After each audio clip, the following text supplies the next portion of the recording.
Cole was supposed to be my husband, but he was always so cold to me. He wouldn't let me kiss him, hug him, and definitely not sleep with him. Finally, I'd had enough and just went for broke. When he was drugged one night, I took matters into my own hands and slept with him. That night, Cole held me and we made love for hours. But in the heat of the moment, he called out his junior partner's name. The next day, my heart turned to ash. I left, swearing I'd never see him again. 6 years later, however, while I was out buying my daughter a popsicle, Cole suddenly blocked my path. His eyes were red-rimmed, his voice hoarse. "Christine, how could you just steal something of mine and run?" Me, the one who stole his little swimmers, trembled in fear. "He's not going to try and take my daughter from me, is he?" Cole was an orphan my dad took in. He was also my childhood sweetheart, the boy I was meant to marry. He was quiet and cold and rarely smiled, but he took great care of me.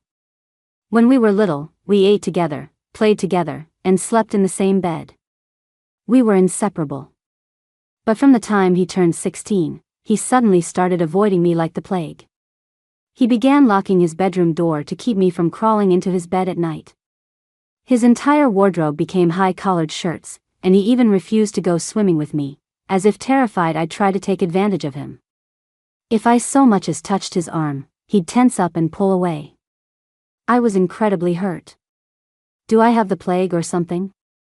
Are you that disgusted by me?" He avoided my gaze. "I'm not disgusted. I'm just not used to being so close to people." What a load of crap. He wasn't close with anyone. But I was his fiancée. How was that the same? I was so mad I gave him the silent treatment for a month. At 17, obsessed with romance novels, I wanted to see what it felt like to kiss Cole. But he just turned his head, avoiding my lips, and said flatly, "If you can finish first in our class, I'll let you kiss me." He knew perfectly well that with my brain, I couldn't pull that off in a million years. He just clearly didn't want to kiss me. Furious, I blurted out whatever came to mind. "You really think you're such a catch? Fine, don't kiss me. I'll go find someone else to kiss." I turned to storm off. But he grabbed my arm. There was a quiet fury in his eyes, and the pressure was immense. "Christine, if you dare, we'll call off the engagement." All the fight went out of me in an instant. I was the one who had asked for this engagement. How could I bear to end it? I awkwardly tried to save face. "It was just a joke. Why are you being so serious?" His expression softened slightly.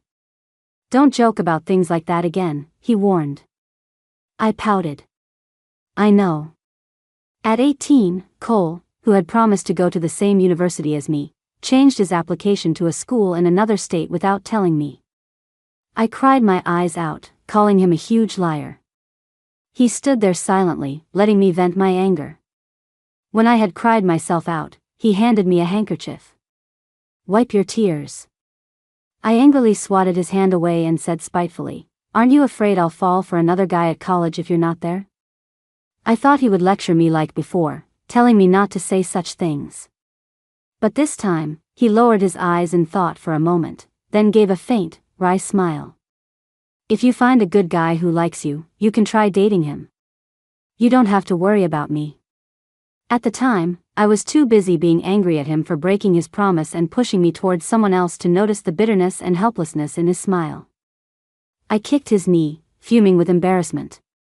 "Since you're so desperate to leave me, then get lost. The farther, the better. I hope I never see you again in my life." I meant every word of that threat, but 6 months later, I couldn't stop myself from going to Cole's school to try and make up with him. When he saw me, his perpetually stoic face showed a flicker of surprise before returning to normal. He took me out to eat, arranged a place for me to stay, showed me the sights, took pictures for me, and walked me through the night market to buy souvenirs. He had planned everything perfectly, yet I couldn't feel a single ounce of warmth from him.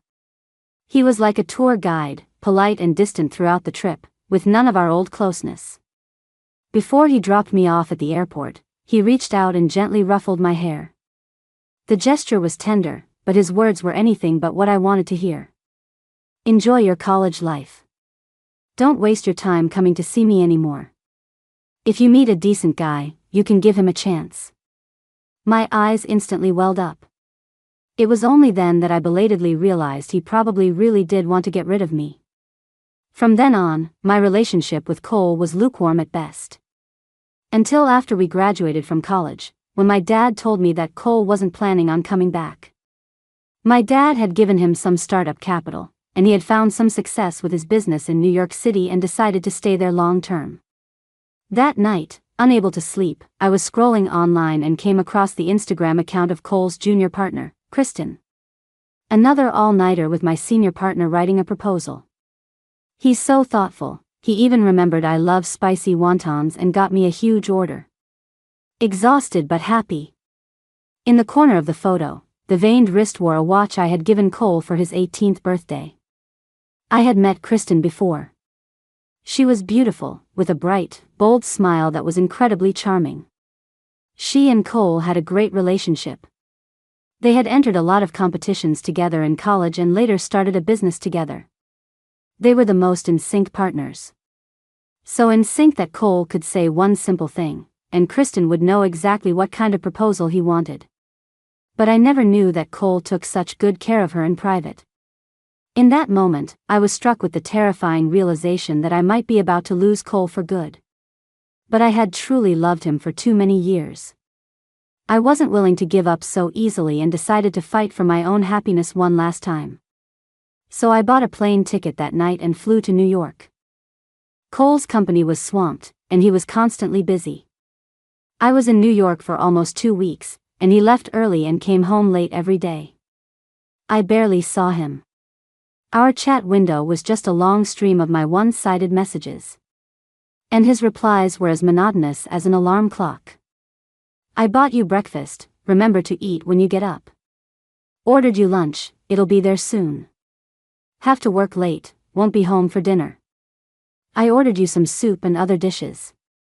I was getting discouraged and texted my best friend to complain. What do I have to do to make him less cold to me? Her reply was shocking. I heard men fall in lust before they fall in love. Have you tried sleeping with him? I was floored. Isn't that a bit much? Then just wait for the wedding invitation from him and his junior partner. The thought of that made my nose sting, and a tear rolled down my cheek. My friend told me to look on the bright side. Don't overthink it. If you actually win him over in bed, then it's a happy ending for everyone. And even if you don't, you might not have gotten his heart, but at least you got his body. It's not a total loss. I sniffled. She kind of had a point. I was at the end of my rope anyway, so I might as well throw caution to the wind. Just as I was trying to figure out how to pounce on Cole, fate handed me the perfect opportunity. That night, Cole was at a business dinner where someone drugged his drink. He called and asked me to take him to the hospital. No way was I doing that. The second I got in the car, I climbed onto his lap and kissed him fiercely. At first, he tried to push me away. Christine, don't mess around. But the drug was too strong. He finally surrendered to my advances. Right before we went all the way, he held the back of my neck, pecking at my lips, and asked in a husky voice, "Are you sure you won't regret this?" I shook my head, my voice firm. No regrets. The instant the words left my mouth, he conquered my defenses. Our bodies fit together perfectly, and it felt like the distance between our hearts was shrinking too. In such an intimate moment, I couldn't stop myself from asking, "Cole, can you please like me? I promise I'll be good from now on and won't lose my temper with you anymore. Please don't like someone else, okay?" Hearing that, he suddenly stopped and looked at me in silence. The emotions in his deep eyes were too complex for me to understand. Just as I was about to ask what he was thinking, he suddenly picked up the pace, shattering the words on my lips. I couldn't speak, nor did I have the energy to think anymore. My whole body was like a fish on a cutting board, being flipped and seared over and over again. The battlefield shifted to his apartment. Cole carried me from the living room to the bedroom. I never knew his stamina was this incredible. He was like a tireless machine. But I was truly exhausted and had long forgotten my goal of seducing him. I pushed at him, dissatisfied. "I want to sleep. Let me sleep." He cooed in my ear, "Shoo, it's almost over." That gentle voice overlapped with the Cole I remembered from our youth. Back then, he would hold my hand as we walked through streets and alleys. He would carry me home on his back after I playfully jumped on him. When I couldn't sleep, he would lie with me under the same blanket and tell me stories until I drifted off. But the grown-up Cole pushed me 1,000 miles away, his coldness breaking my heart. I suddenly felt a wave of sadness, and tears began to well in the corners of my eyes. He leaned down and kissed them away. "Don't cry." As he pressed into me as deep as he could, he whispered in my ear, "Chris, I love you." I passed out in a daze, not really hearing those last words clearly. When I woke up again, I was alone in the room. I wrapped the blanket around myself and sat up, staring at the empty space, my heart filled with loneliness. I don't know how much time passed before a notification popped up on my private Instagram account. I opened it. Kristen had a new post. "My senior partner asked me out this morning. Hee, guess I'm officially off the market." His voice is so magnetic. I love it when he calls me Chris, I melt every time. The picture was of 2 hands tightly clasped. And the watch on the man's wrist was the one he had taken off last night and left on my pillow. I suddenly remembered last night's hazy "Chris, I love you," and realized it really wasn't meant for me. That Chris, not this Chris. Of course, how could it have been for me? From the time he was 18, he only ever called me by my full name, Christine. I hadn't heard him use an intimate nickname for me in 4 years. He had also never said he liked me, not once in the 13 years we'd known each other. It had always been my one-sided wishful thinking, forcing him to be my betrothed, forcing him to go to the same school as me, and then taking advantage of him when he was drugged. He must hate me. That's why, after the drug wore off, he couldn't even bear to look at me and ran off to confess his love to the woman he truly cared about. I felt like a clown for doing something so shameful and despicable. I couldn't face Cole anymore, and I certainly couldn't keep chasing him. Otherwise, I'd just be the other woman, the one everyone scorns. I tearfully deleted my Instagram account, vowing never to stalk Kristen again. Then I blocked Cole on everything. I packed my bags and left. 6 years later, I went to pick up my daughter from preschool. Zoe, with her little backpack on, was looking with a mix of longing and envy at the other kids who were walking home holding both their mom's and dad's hands. When she saw me, she immediately put on a smile, ran over to take my hand, and chirped, "Mommy, I missed you so much." The little girl was very considerate. She had asked me once where her daddy was, but after seeing my eyes turn red, she never brought up the subject of her father again. It wasn't that I was sad because I still had feelings for Cole. With time, I had forgotten most of what happened. I just felt sorry for my daughter. Because of my one-sided decision, she had to grow up in a single-parent home, missing a father's love. It felt a little unfair to her. But what was done was done. All I could do was give her more of my love to make up for it. I took Zoe's backpack and gently ruffled her hair. "Mommy missed you too." She chattered happily, telling me all about her day at preschool. Then she said proudly, "Mommy, I got first place in the race today." Wow, my Zoe is so amazing. Of course. I'm your daughter, so of course I'm amazing. I smiled and tapped her little nose. So what reward does my amazing Zoe want? She blinked, testing the waters. "Can I have an ice cream?" Her stomach wasn't the best, so I rarely let her eat cold things. But seeing the hopeful look in her eyes today, I couldn't bring myself to say no. "Okay." She jumped for joy. Yay! Mommy's the best. There was a convenience store nearby. I held Zoe's hand and we walked over. Just as we reached the entrance, before my left foot even crossed the threshold, a figure rushed toward me and grabbed my wrist tightly. I was startled, thinking it was a mugger, and was about to kick him. But when I turned my head, I was suddenly face to face with Cole. I froze. His eyes were red-rimmed, his voice hoarse. "Christine, how could you just steal something of mine and run?" My heart pounded in my chest, and I was speechless. My daughter peeked out from behind me and asked curiously, "Mommy, who is this man?" Cole's body went rigid, and his gaze slowly shifted to Zoe. He looked at her in disbelief, his voice trembling. "Christine, is she?" Cole's reaction was so intense, it was obvious he suspected Zoe was his child.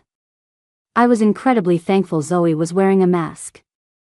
Because of it, Cole couldn't see that her nose and mouth were a perfect copy of his. My story with him had ended 6 years ago. It shouldn't be starting up again. So, without hesitation, I lied. "This is my husband's and my daughter. It has nothing to do with you." Cole's pupils trembled, and his words came out haltingly. You're married?" My tone was breezy. "It's been 6 years. Is it so strange that I'm married?" His face was so pale it could be described as ashen, which only made his red-rimmed eyes look more startling. He looked like he was on the verge of tears but fighting them back with all his might. I didn't understand why he looked so pained. After all, the person he truly loved was Kristen, not me. It couldn't be that after I left, he suddenly realized I was the one he loved, right? The thought flickered through my mind for a second before I dismissed it. How could he possibly love me? There were too many obstacles between us. I'd be lucky if he didn't hate me. I didn't want anything more to do with him either. I quickly bought a popsicle and got my daughter into the car. Cole remained standing there like a statue, not leaving for a long time. Zoe quietly leaned against the car window, looking back. Only when the car turned a corner and Cole's figure disappeared completely did she pull her gaze away. Then, she looked down, silently twisting her fingers, a far cry from the cheerful little chatterbox she usually was. I had a good idea of what she was thinking. After all, her mouth and nose were a spitting image of Cole's. On top of that, Cole's emotional roller coaster was obvious to anyone. Anyone could see we had a complicated history. I sighed silently, wondering how to explain things to Zoe. But she remained silent all the way until I parked in the underground garage. Maybe she saw how much I wanted to avoid Cole and was afraid that asking would upset me. My daughter had always been so sweet and considerate. I stroked her hair and said softly, "You weren't wrong. That man just now was your father." Zoe looked up, her eyes red. "Mommy, was it because he bullied you that you didn't want me to meet him? When we were little, Cole treated me like a princess. After we grew up, although he was cold, he never said a harsh word to me, let alone did anything to hurt me. I was always the one who was willful and quick to anger. No, your father is a very good person. He just doesn't like me, and that's not his fault." She suddenly threw her arms around me, burying her face in my shoulder, and said in a muffled voice, "If he doesn't like you, then I don't like him either. Mommy, you're the most important person to me." She clearly wanted a father, but she would always put me first. A wave of warmth washed over me. I gently patted her back and smiled. Zoe is Mommy's most important person, too. I thought that chance encounter would be the last time I saw Cole. I didn't expect him to show up at my door 2 weeks later. I frowned. "What are you doing here?" He got straight to the point. "You said you were married. Why has your husband never come home?" My heart skipped a beat. "Are you spying on me?" "Not spying. Just concerned about you." "I don't need your concern. My husband is on a business trip. He'll be back in a few days." "Oh. Then why did your neighbor say she's never seen your husband in the 5 years you've lived here? You're not going to tell me he's been on a business trip for 5 years, are you?" He had clearly come prepared, even getting my neighbor on his side. I forced myself to keep up the lie. "I'm divorced, okay?" "Of course," he said bluntly. "Then please explain this. If Zoe is your and your ex-husband's daughter, why does she look so much like me? Or, how about I go get a DNA test? It seemed that in the past 2 weeks, he had thoroughly investigated my daughters and my past. There was no point in denying it any longer. My face pale, I asked helplessly, even if Zoe is your daughter, so what? Can you be a responsible father? He bristled at my doubt. How do you know I can't be a good dad? Christine, you won't even give me a chance. How can you sentence me without a trial? I didn't get it. Isn't Kristen the one you love? Since you two are together, if you want a child, let her have one for you. Zoe is my daughter alone. She only needs me. She doesn't need you. Cole looked as if he'd heard something unbelievable. What does Kristen have to do with this? We're just colleagues. She's been with Sam for 6 years. He said, stunned. I froze. It took me a moment to remember that Sam was Cole's college roommate and also Kristen's senior partner. So, I had been wrong this whole time. My eyes fell on Cole's wrist. He had been wearing this watch since he was 18, for 10 years now. The strap was a bit worn, but he still hadn't replaced it. I bit my lip. Doesn't Sam have a watch that's the same as the one I gave you? Cole nodded. Yes, Sam's was a gift from his mom. But he only wore it for 2 years before it broke and he got a new one. So, it was all just a big misunderstanding. Cole finally pieced it together. So the reason you blocked me and ran off that day, avoiding me for 6 whole years, was because you thought Kristen and I were together? I remained silent. He took a step closer, his gaze burning into me, and for the first time, he opened his heart to me. Chris, the only person I've ever loved, from beginning to end, is you. There has never been anyone else. I once desperately wanted him to love me. But now, all I felt was a profound sense of helplessness. The memory of the folder I accidentally found in his apartment when I left 6 years ago was suffocating. I swallowed past the lump in my throat and spoke with difficulty. There's more than just a misunderstanding between us, isn't there? Cole, you say you love me, but what about your father who died? His body went rigid, and his eyes gradually turned red. I gave a bitter smile, reminding him, you pushed me away again and again back then, telling me to date other guys. Wasn't it all because you found out my dad was your enemy? The reason Cole became an orphan was due to an accident. When he was 6, an earthquake struck a nearby city. The area where he and his father lived was also affected. However, the other buildings were well constructed and weren't seriously damaged. But the 7-story building where he and his father lived collapsed because the construction company had cut corners. The accident resulted in 9 injuries and 1 death. The person who unfortunately died was Cole's father. Shortly after, the head of the construction team was arrested and jailed. Cole, now an orphan, was taken in by his uncle. But his uncle and aunt were only after his father's inheritance. Once they got the compensation money and savings, the couple showed their true colors and took pleasure in tormenting Cole. They wouldn't let him eat, drink, or even sleep. When he escaped, he was covered in injuries, so thin his chest stuck to his back, with barely any life left in him. Dizzy and weak from hunger, he fell into a deep pit and couldn't climb out. He thought he was going to die there. It was Christine, on a picnic with her family, who found him and had her father, Mr. Yu, rescue him. No matter how many years passed, he always remembered Christine tugging on Mr. Yu's sleeve, begging, "Daddy, let's take him home. He has so many injuries, someone must have beaten him. If we leave, what if the bad guys bully him again?" Mr. Yu doted on his daughter, so he granted her wish.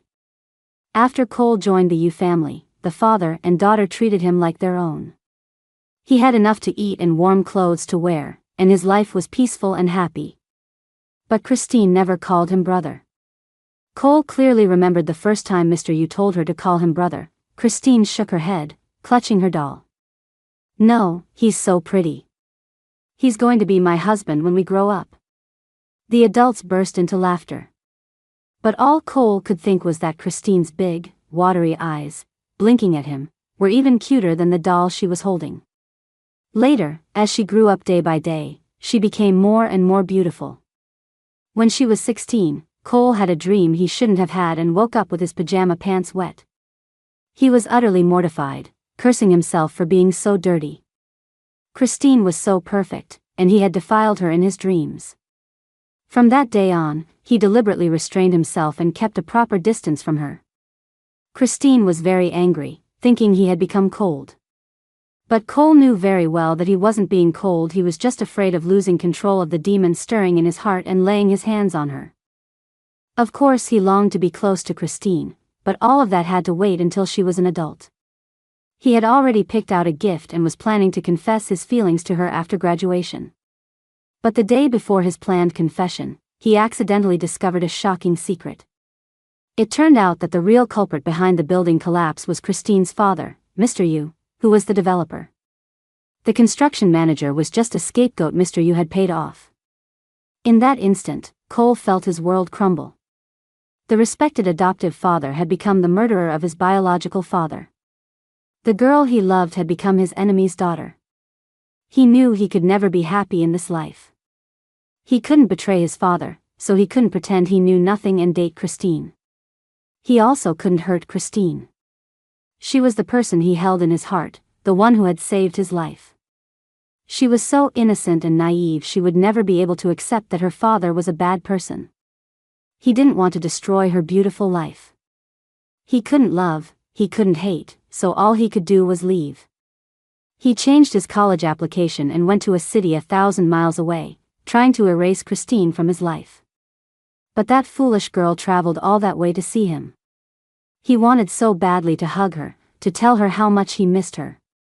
Instead, he went against his heart and told her that if she met a suitable guy, she should try dating him. She cried so hard, like a child who had lost her candy. Seeing her tears, his heart felt like it was being pierced by countless poison needles, the pain making it hard to breathe. But there was no other way. He had to do this. They were destined to have no future together. He had to make her give up on him as soon as possible. But Christine was truly foolish and refused to give up. Throughout their college years, she continued to care for him. When the weather got cold, she would text him, reminding him to wear more clothes. When she found out his stomach was bothering him, she immediately found a traditional Chinese doctor, got him some medicine, and mailed it to him. For his birthday, she would have a gift ready 2 weeks in advance. Even though he was so cold to her, even though she was disappointed and sad, she would turn around and offer him her whole heart again. He truly felt for her. Sometimes he wondered if her life would have been happier if he had never met her. But if they had never met, what memories would he have to get through this long and painful life? But in the end, everything spun out of control. The day he was drugged, Christine climbed onto his lap and kissed him. Two little figures were fighting in his mind. One said, "Push her away, you can't ruin her life." The other said, "Hold her tight, this is your last chance at happiness." In the end, he gave in to the love in the deepest part of his heart. He became one with her. That night, he couldn't even bring himself to sleep, watching her until dawn. She slept peacefully in his arms, and he felt like he owned the whole world. He suddenly didn't want to care about revenge anymore. He greedily thought that his life had been so bitter, he should let himself keep this one sweet thing. He knew he was letting his father down. If there were any consequences, he would bear them alone. For the rest of his life, he only wanted his little princess to be happy. Exhausted from the night's activities, Christine slept very soundly. He had to go to the office to handle some things and didn't want to wake her, so he left a note on the bedside table, telling her not to run off and to wait for him to come back. But when he finished his work, she had vanished. He was blocked on every platform. He didn't understand what had happened. He searched for her everywhere like a madman. But no one knew where she had gone. He had to accept the fact. She had stolen his heart and then abandoned him. Just when he had finally decided to let go of all the hatred and start over, she left him. Cole was in agony and despair, and he stumbled through the next 6 years in a daze. Perhaps it was all fated. After that wild night 6 years ago, I didn't see the note Cole left, but I did see Kristen's post. Then, as I was packing my things to leave, I stumbled upon a folder. Inside was all the evidence Cole had collected on my dad's crimes. I felt like I'd been struck by lightning, and I couldn't stop shaking. And I finally understood why, after he turned 18, Cole had become so cold to me. Who would fall in love with their enemy's daughter? The fact that he hadn't come in while my dad and I were sleeping and finished us both off with a knife was a testament to his kindness. The corners of the pages were worn and frayed. It was obvious Cole had had this evidence for a long time. He had never submitted it to the authorities, and I figured it was probably because he was sentimental about our past. He was grateful for my dad raising him and for me saving his life. But if my dad hadn't done something wrong, Cole never would have lost his father in the first place, and he wouldn't have needed me to save him. I couldn't face Cole anymore, and I didn't want to see my dad either. So, after taking photos of the 30 pages of documents and putting the folder back where I found it, I didn't go home. Instead, I chose to go to a city where no one knew me. I registered a new email address and anonymously sent the evidence to the relevant authorities. Besides being responsible for the building collapse, my dad was also involved in some illegal business dealings. Unsurprisingly, he was sentenced to 15 years in prison. After hearing my story, Cole asked in disbelief, "You were the one who reported your own father?" He never knew I had seen the evidence he collected. He naturally assumed a business rival had intentionally set my dad up. I nodded. Yes. I had hesitated for a full 2 months back then. My dad was truly a good father. Growing up, he never once raised his voice at me. Whatever I wanted, even if it was the moon in the sky, he would find a way to get it for me. But he had also committed a crime. Cole could be kind, but I couldn't, knowing the truth, continue to protect him. People who do wrong should be punished otherwise. How could the dead rest in peace? So, in the end, I chose justice over family. Cole forced a bitter smile. Back then, I didn't dare let you know what your dad had done. I was afraid you wouldn't be able to handle it. I was too narrow-minded. Chris, you're much stronger than I ever imagined. I know. In his eyes, I had probably always been a willful crybaby. But people have to grow up. I couldn't live in an ivory tower forever. I had to face reality, take care of myself and my child.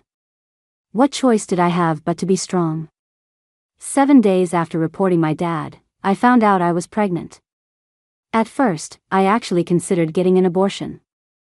I was worried I couldn't handle the responsibility of being a mother, and I was afraid that growing up in a single-parent home would affect my child's personality. So I made an appointment at a clinic. But lying on the operating table, I regretted it. At that time, I had lost my father and I had lost Cole. I was so incredibly lonely. This child was the only family I had left, a comfort to me. So in the end, I chose to keep her. I knew it was a bit unfair to the child. That's why after Zoe was born, I gave her all my love and focused all my energy on her. Zoe's health was a bit delicate, and she got sick easily when she was little. One night, she had a high fever from indigestion, and I frantically rushed her to the hospital. I ran so fast down the stairs that I lost a shoe. It wasn't until she was on an 4 drip that I suddenly realized a piece of glass was embedded in the sole of my foot. As I talked about this, I smiled. You know how I've always been afraid of pain. When I was little, I'd cry my eyes out if I just bumped into the corner of a table. But that night, with my foot bleeding all over the floor, I didn't shed a single tear. So you weren't wrong to praise me. I really have gotten stronger. I was smiling, but Cole's face was pale, his eyes filled with heartache. He reached out and hugged me, patting my back soothingly, his voice hoarse. Chris, I'm so sorry. You've had it so hard these past few years. From now on, I won't let you face these things alone. Come home with me. I promise I'll take good care of you and our daughter. His embrace was so warm. So warm it made me not want to leave. Actually, before today, my days were so busy that I rarely thought about the past. Because of that, I thought I had long forgotten Cole. But today, 6 years later, as he stood before me, telling me I was the only one he ever loved, that he had been searching for me all these years, that he had long let go of his hatred for my sake.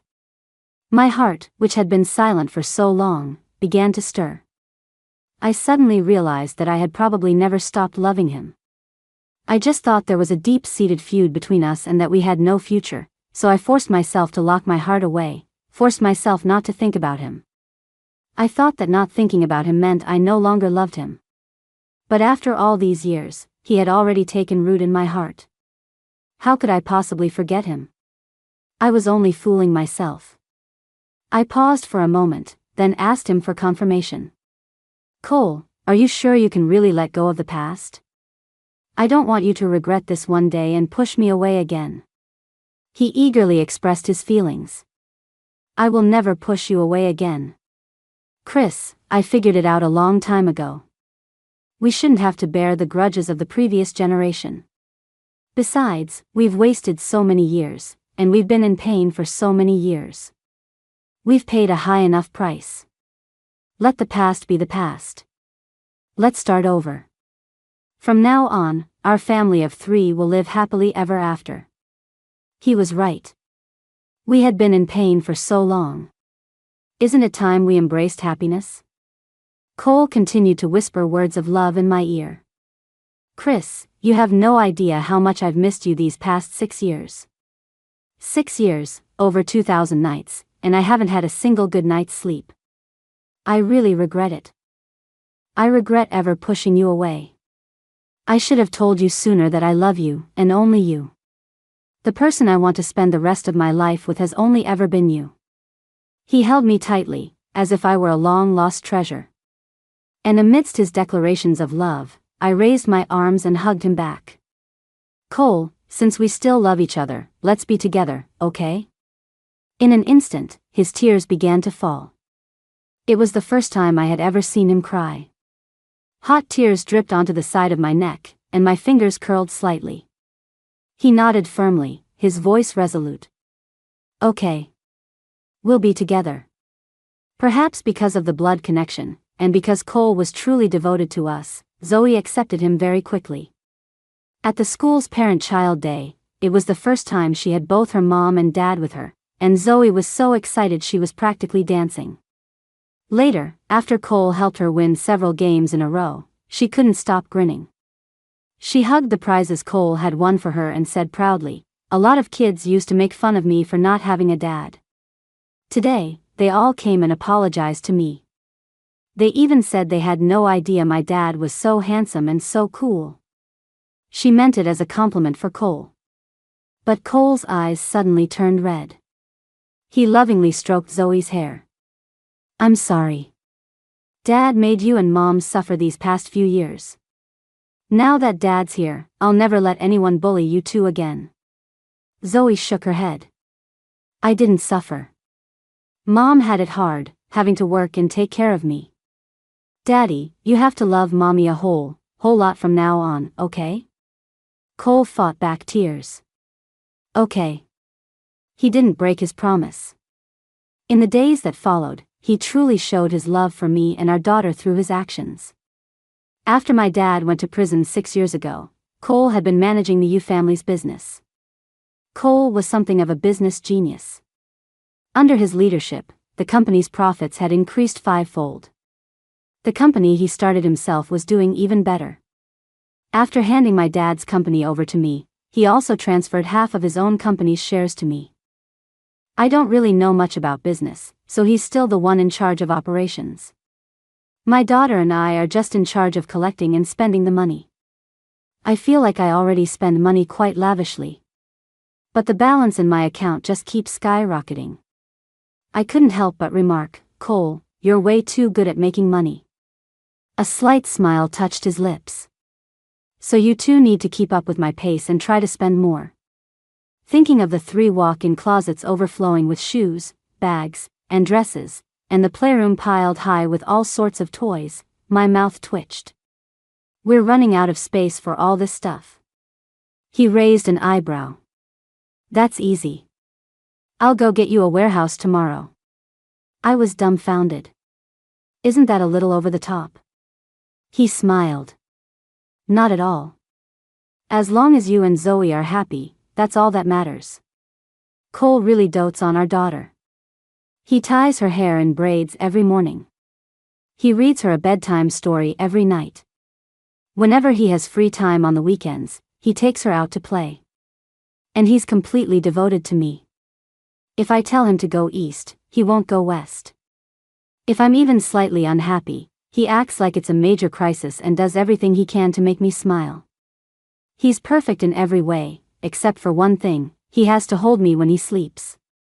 The reason is that during the 6 years I was gone, his sleep became terrible, and he had to rely on sleeping pills every night just to fall asleep.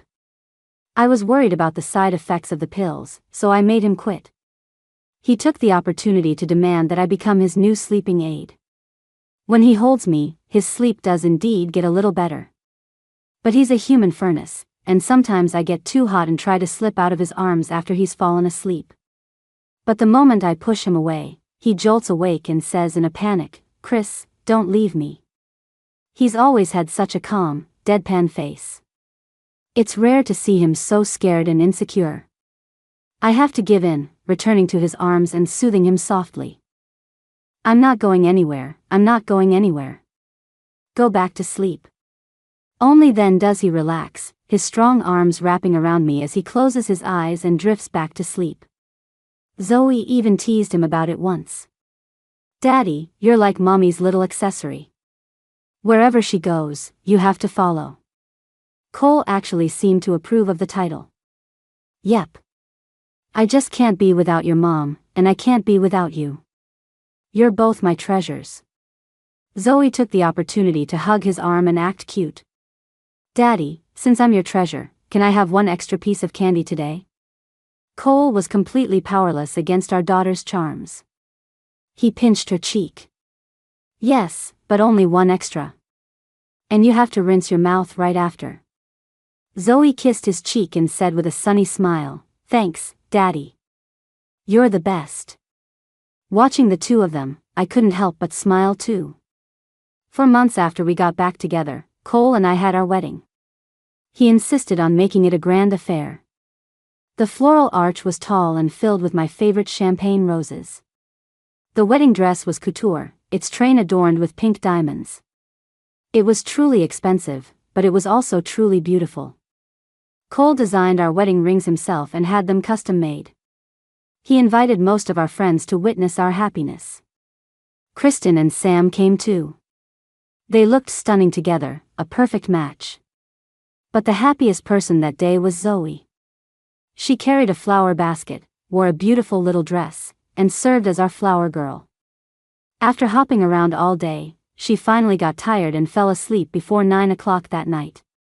Cole carried her to the kids' room, took off her shoes, tucked her in, and kissed her forehead before coming back to the master bedroom. He's become incredibly clingy. The moment he walked in, he hugged me and kissed me for a solid half hour. My tongue was numb by the time he finally let me go. I couldn't help but roll my eyes. "Can you control yourself? My lips are about to swell up from you chewing on them," he said shamelessly, "but I haven't kissed you enough." With that, he pounced on me again. Oh my God, I give up. How did the guy who wouldn't let me kiss him even once turn into such a kissing monster?